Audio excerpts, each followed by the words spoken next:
बिस्मिल्लाहिर्रहमानिर्रहीम। अस्सलामु अलैकुम नाजरीन, रिवायात में आता है एक मर्तबा अल्लाह रब्बुल इज़्ज़त ने मलकल मौत हज़रत इज़राइल अलैहिस्सलाम से दरियाफ्त किया कि ए इज़राइल, आज तक जिन लोगों की रूह तूने कब्ज़ की उनमें से किसी पर तुझे रहम भी आया?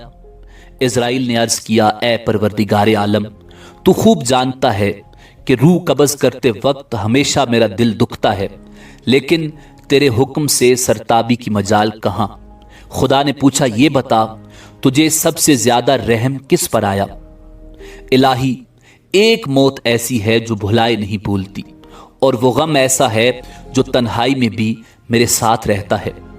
एक कश्ती मर्दों और औरतों से भरी हुई समंदर में सफर कर रही थी। तूने हुक्म दिया, इस कश्ती को फना कर दे।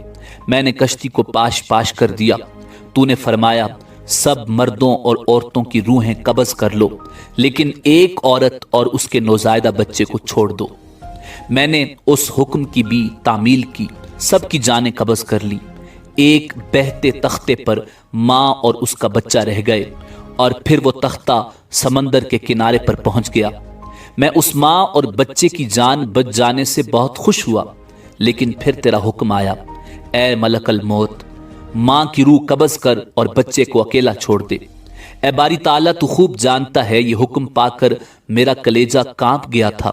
मुझे उस शीरखार बच्चे को उसकी माँ से अलग करके जिस कदर तकलीफ पहुंची थी, अब उस वाक़या को एक मुद्दत बीत चुकी है, लेकिन वो बच्चा बराबर याद आता है। अल्लाह रब्बुल इज़्ज़त ने फरमाया, क्या तू जानता है कि वो बच्चा अब कहाँ है और किस हाल में है? ए इज़राइल, सुन, जब तूने माँ की रूह कब्ज़ की और बच्चे को तन्हा छोड़ दिया, तो हमने समंदर की एक मौज को हुक्म दिया कि इस बच्चे को एहतियात से एक वीरान जजीरे में डाल दे। उस जजीरे में एक सरसब्ज़ व शादाब घना जंगल था। यहाँ साफ शफाफ मीठे पानी के चश्मे जारी किए और बेशुमार फलदार दरख्त पैदा किए। उस जजीरे पर हमने अपने फजलो करम से मैज़ उस बच्चे की खातिर लाखों खुशनुमा और हसीन परिंदे भेजे, जो हर वक्त चहचहाते और नया राग अलापते थे।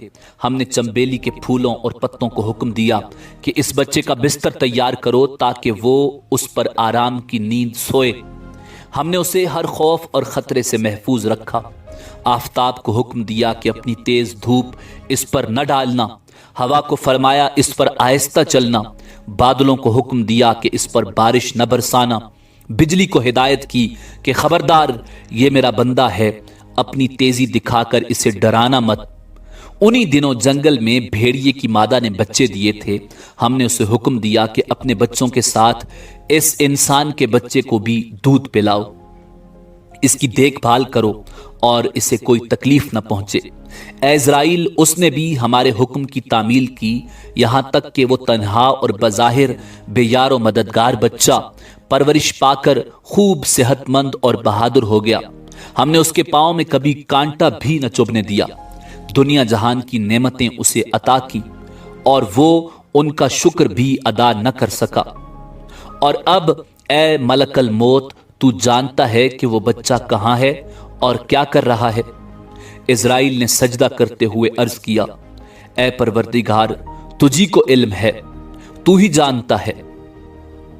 अल्लाह रब्बुल इज़्ज़त ने इरशाद फरमाया, ए मलकल मौत इज़राइल, वो बच्चा नमरूद है और उसी ने मेरे खलील इब्राहीम अलैहिस्सलाम को आग के अलाव में झोंका। अब वो खुदाई का दावा करके लोगों को मेरी राह से हटाता है और उन पर तशद्दुद करता है। नाजरीन, नमरूद ही वो बच्चा था जिसे परवरदिगार आलम ने अपनी कुदरत कामिला से किस शान और अजमत से पाला, मगर ये बच्चा बड़ा होकर खुदाई का दावेदार बना। नमरूद को रब्बुल इज़्ज़त ने बादशाहत तक अता की। नमरूद बाबिल का बादशाह था। उलमा के मुताबिक जिन 4 बादशाहों ने पूरी दुनिया पर हुकूमत की, नमरूद उनमें से एक था। उन 4 में से 2 मोमिन थे और 2 काफिर। मोमिन हजरत जुल्करनैन और हजरत सुलेमान अलैहिस्सलाम थे, और काफिर नमरूद और बख्त नसर थे। नमरूद मुसलसल 400 साल तक बादशाह रहा। اس نے سرکشی، ظلم اور تکبر کا راستہ اختیار کیا اور آخرت کی بجائے دنیا کے اصول کو پیش نظر رکھا۔ جب حضرت ابراہیم علیہ السلام نے اسے اللہ وحدہ لا شریک کی عبادت کی دعوت دی تو اس نے جہالت اور گمراہی کی وجہ سے خالق کا انکار کیا۔ خالق کے خلیل حضرت ابراہیم علیہ السلام پر ظلم و ستم کیا، ان کو آگ میں ڈالا، ان کو اذیتیں پہنچائیں۔ پھر رب کائنات کے حضور اس کے خلیل حضرت ابراہیم علیہ السلام نے دعا مانگی کہ اے مالک، یہ ملعون نافرمان تیرے ساتھ مقابلہ کرنا چاہتا ہے، اس کو ہلاک کر۔ تیری مخلوق میں مچھر ادنا اور ضعیف ہے اور کئی جانوروں کی خوراک بنتا ہے، میں تیری رحمت سے اس مچھر کو مانگتا ہوں کہ وہ اس مردود کا خاتمہ کرے۔ پس ان کی دعا قبول ہوئی۔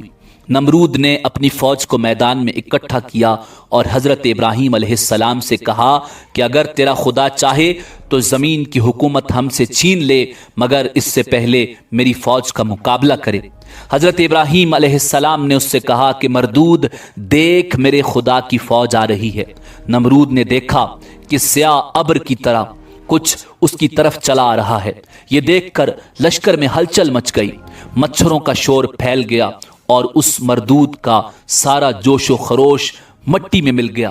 یوں اللہ پاک نے اس لشکر پر مچھر مسلط کر دیے، انہوں نے ان کا گوشت اس طرح کھا لیا کہ صرف ہڈیاں باقی رہ گئیں۔ ایک مچھر اس پلید نمرود کی ناک میں گھس گیا اور دماغ میں جا کر اس کا سر کھانے لگا۔ مردود اس عذاب میں گرفتار ہوا کہ جس کا چارہ بھی کوئی نہ تھا۔ وہ ہر کسی سے سر پر لکڑی یا ہتھوڑا یا جوتیاں مرواتا، جس سے مچھر کچھ پل کے لیے بیٹھ جاتا اور اس کو چین آتا، مگر پھر وہ اسے ستانے لگتا۔ شب و روز اس کے سر پر جوتے مارے جاتے، حتیٰ کہ اللہ پاک کے حکم سے وہ مردود کفر کی حالت میں ہلاک ہو گیا۔ ناظرین، جسے پروردگار عالم نے بڑی شان اور عظمت سے پالا اور ڈوبتی کشتی سے بچایا، ماں سے دور کر کے بھی اسے کوئی رنج اور دکھ نہ پہنچایا، وہ بڑا ہوا تو اس نے خدائی کا دعویٰ کیا۔ وہ خداوند قدوس کے مقابلے میں آیا، اس کے خلیل کو ستایا، لوگوں پر ظلم و ستم کیا، تو پھر مالک لم یزل قہار و جبار ہے۔ اس نے اس ظالم اور مردود کا ایسا حشر کیا کہ اسے قیامت تک نشان عبرت بنایا، اور کائنات کی حقیر ترین مخلوق اور ضعیف ترین مخلوق مچھر کو اس پر مسلط کر کے اسے ہلاک فرما دیا۔ ناظرین، روایات میں آتا ہے کہ حضرت اسرائیل علیہ السلام نے خالق کے حضور سجدہ کیا اور عرض کیا، پروردگار عالم، تو بڑی شان اور عظمت والا ہے، جو تو جانتا ہے وہ کوئی نہیں جانتا۔ اسی امید کے ساتھ اجازت دیجیے کہ آپ کو ہماری ویڈیو پسند آئی ہوگی۔ ملتے ہیں بہت جلد ایک نئی تاریخی، تحقیقی اور معلوماتی ویڈیو کے ساتھ۔ دیکھتے رہیے info@adil۔ اللہ رب العزت آپ کا حامی و ناصر ہو۔